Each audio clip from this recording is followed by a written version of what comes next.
Assalamualaikum warahmatullahi wabarakatuh. Perkenalkan, nama saya Marhana Reskiana, NIM 19101720612, kelas Kimia 4A, jurusan Pendidikan Kimia, Fakultas Tarbiyah dan Keguruan. Baiklah, di sini saya akan mempresentasikan tentang kimia anorganik yang berjudul logam alkali. Dosen pembimbing Bapak Pengeluan Solaman SPD MSI. Baiklah, kita mulai itu tentang logam alkali.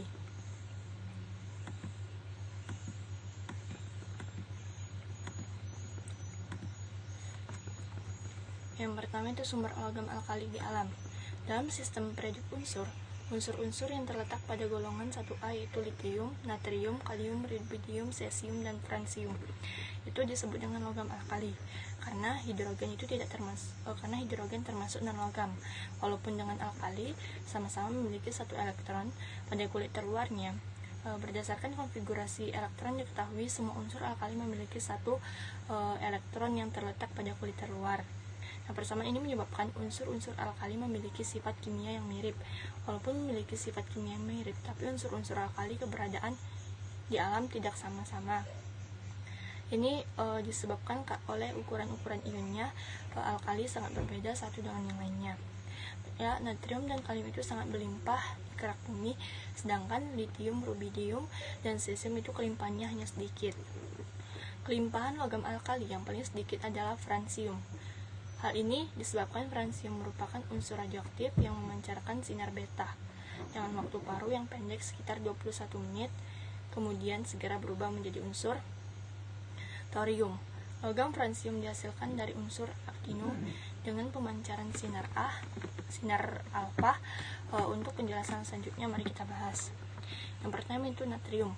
Natrium itu ditemukan sebagai natrium klorida NaCl yang terdapat dalam air laut dalam bentuk senyawa stili NaNO3, trona, Na2CO3, 2H2O, boraks, Na2B4O7, 10H2O, dan mirabilit, Na2SO4. Selanjutnya itu kalium. Kalium didapat sebagai mineral silfid, KCl, mineral kanalit, KCl-MgCl2, 6H2O, senyawa KNO3, dan felspar K2O, Al2O3, 3SiO2. Selain dari kalium juga terdapat dalam air laut. Selanjutnya itu unsur rubidium dan cesium dihasilkan sebagai hasil sampingan proses pengolahan litium dan mineralnya. Baiklah, ekstraksi logam alkali dan mineralnya. Logam alkali adalah logam yang sangat reaktif sehingga hanya dapat diekstraksi dari senyawa menggunakan metode elektrolisis atau metode reduksi. Berikut kita jelaskan itu. Yang pertama itu litium. Metode elektrolisis. Litium ini menggunakan metode elektrolisis. Metode yang dilakukan untuk mengekstraksi litium adalah dengan menggunakan metode elektrolisis. Sumber mineralnya dapat diperoleh dari spodumen, LiAl, SiO3, spodumen dipanaskan pada suhu 100 derajat Celcius, lalu dicampur dengan H2SO4 panas. Nah, dan dilarutkan dalam air untuk memperoleh larutan Lu2SO4. Selanjutnya Lu2SO4 direaksikan dengan Na2CO3 untuk membentuk Li2CO3 yang sukar larut.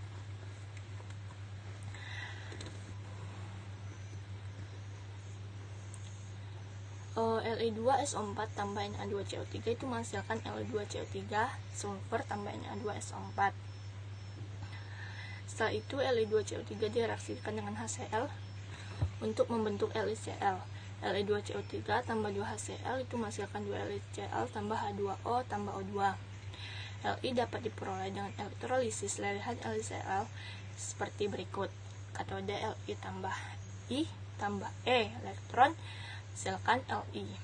Anode Cl kurang I menghasilkan setengah Cl2 tambah elektron min. Karena titik lele LiCl tinggi besar dari 600 derajat Celcius, biaya elektrolisis menjadi mahal. Namun, biaya dapat dengan cara menambahkan KCl 55% KCl dan 45% LiCl yang dapat menurunkan titik lele menjadi 430 derajat Celcius. Selanjutnya metode elektrolisis untuk natrium. Metode yang dilakukan untuk mengekstraksi natrium adalah dengan menggunakan metode elektrolisis. Sumber utama logam natrium berasal dari garam, batu, dan air laut. Natrium hanya dapat diperoleh dari elektron lisis lelehan NaCl menggunakan seldon. Lanjut, itu kalium, menggunakan juga metode reduksi. Sumber utama logam kalium itu sulfit atau biasa disebut KCl. Logam kalium diperoleh dengan metode reduksi di mana lelehan KCl itu direaksikan dengan logam Na pada suhu 850 derajat Celcius. Reaksi ini berada dalam keseimbangan karena kalium yang berbentuk mudah menguap, maka kalium terbentuk yang mudah menguap, maka kalium dapat dikeluarkan dari sistem dan keseimbangan akan bergeser ke kanan untuk memproduksi logam kalium. Rubidium juga menggunakan metode reduksi.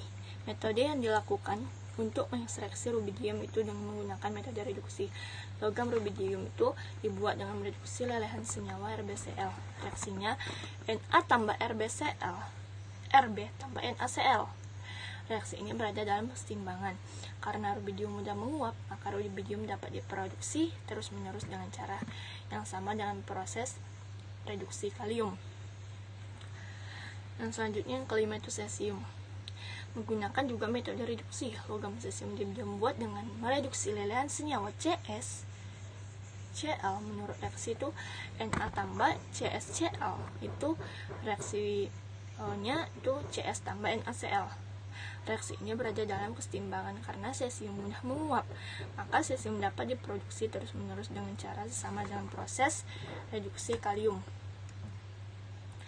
Selanjutnya, sifat fisis.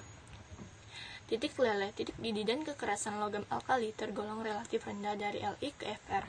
Titik leleh, titik didih, dan daya hantar listrik dan panas semakin menurun, kecuali daya hantar listrik dan panas pada logam Na dan K, kalium, natrium, justru bertambah. Hal ini terkait dengan ikatan logam pada logam alkali. Semakin banyak elektron yang terlibat pada pembentukan ion logam, semakin kuat ikatan. Semakin besar jari-jari atom, semakin lemah ikatan. Pada atom Na dan K, elektron cenderung lebih mudah bergerak bebas. Sifat kimia. Logam alkali bersifat sangat reaktif, sebagaimana terlihat dari energi ionisasinya yang relatif rendah. Kereaktifan logam alkali meningkat dari Li ke Fr. Begitu juga dengan sifat reduktor yang semakin kuat. Hampir senyawa logam alkali bersifat ionik dan mudah larut dalam air. Yang pertama, reaksinya dengan air.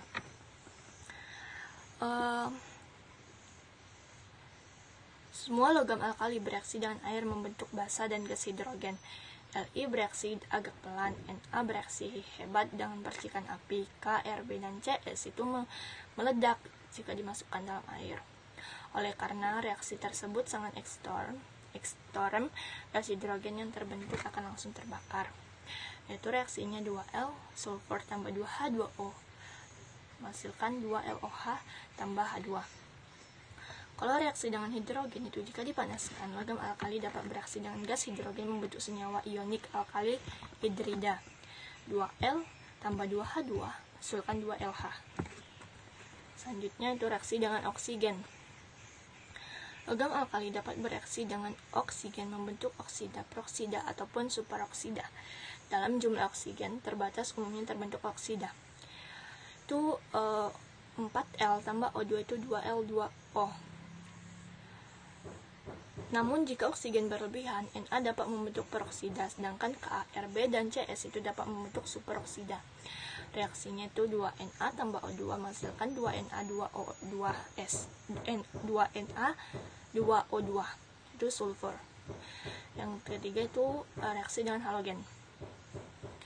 Logam alkali bereaksi dengan halogen F2, Cl2, Br2, I2 membentuk senyawa garam halida. 2L tambah X2 tambah menghasilkan 2LX. Warnanya lah, ketika dipanaskan dengan suhu tinggi, setiap unsur alkali memancarkan radiasi elektromagnetik yang khas. Hal ini terjadi akibat elektron pada atom unsur mengalami eksitasi atau perpindahan ke tingkat energi yang lebih tinggi, dan ketika elektron tersebut kembali ke tingkat energi semula itu diikuti pancaran foton. Keunikan spektrum radiasi elektromagnetik tersebut dapat digunakan untuk mengenali suatu unsur.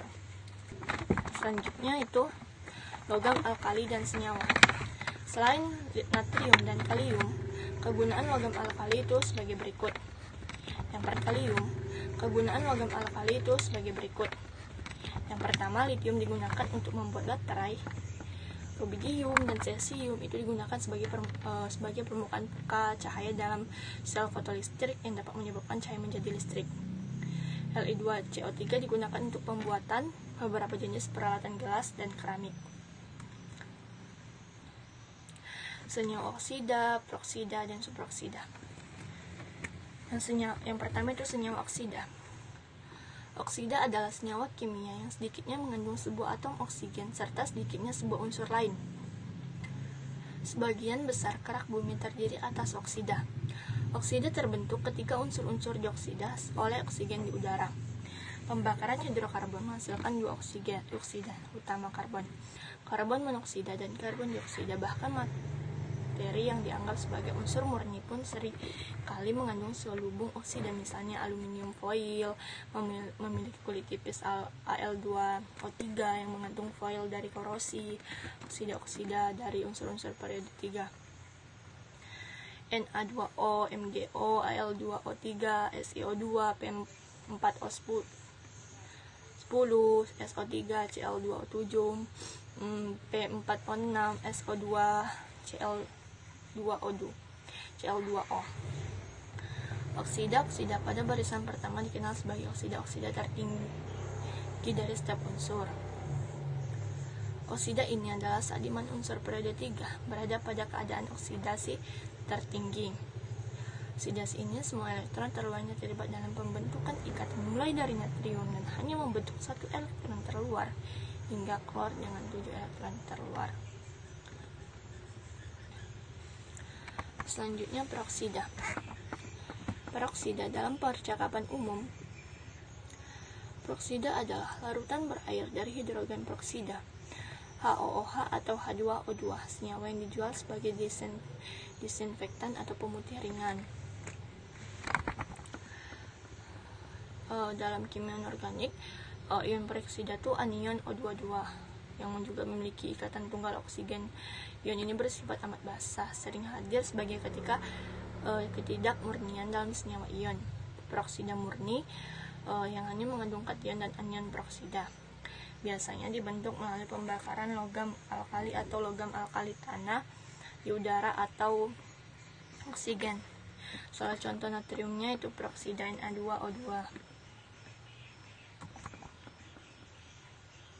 Selanjutnya,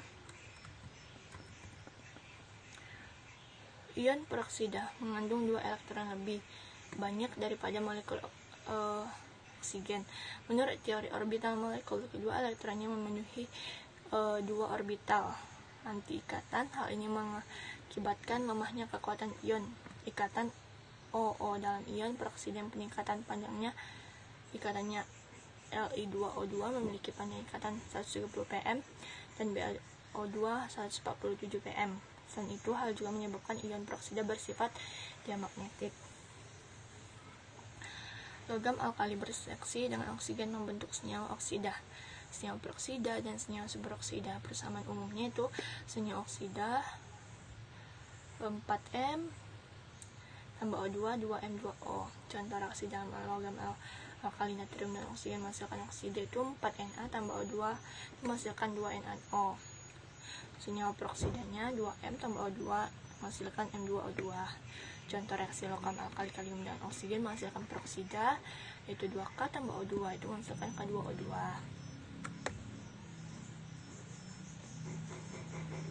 Selanjutnya itu senyawa peroksida. Contoh reaksi logam alkali dengan oksigen menghasilkan oksida itu M tambah O2 itu MO2. Contoh reaksi logam alkali dengan oksigen menghasilkan oksida itu Rb tambah O2 itu RbO2. Selanjutnya sintesis hidroksida. Logam alkali membentuk serangkaian senyawa lengkap dengan semua anion yang biasa ditemui yang menggambarkan tren kelompok dengan baik. Senyawa ini dapat digambarkan sebagai keterlibatan logam alkali yang menyumbangkan elektron kepada spesies akseptor dan membentuk ion monopositif.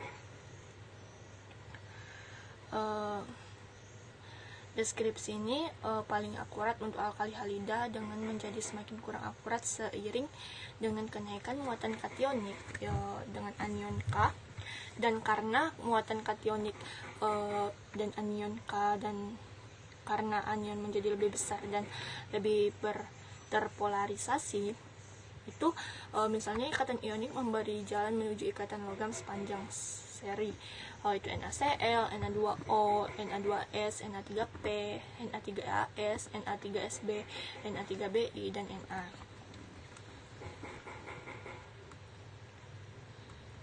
Yang pertama garam-garam okso, selanjutnya itu garam-garam okso, yaitu karbonat. Karbonat itu suatu garam dari asam karbonat H2CO3 yang dirincikan oleh adanya ion karbonat suatu ion poliatomik dengan rumus CO2 3. Nama ini juga berarti suatu ester dari asam karbonat, suatu senyawa organik yang mengandung gugus karbonat C. Rangkap 2O, O2. Selanjutnya itu bikarbonat, itu dalam kimia anorganik. Bikarbonat tata nama yang direkomendasi oleh IUPAC.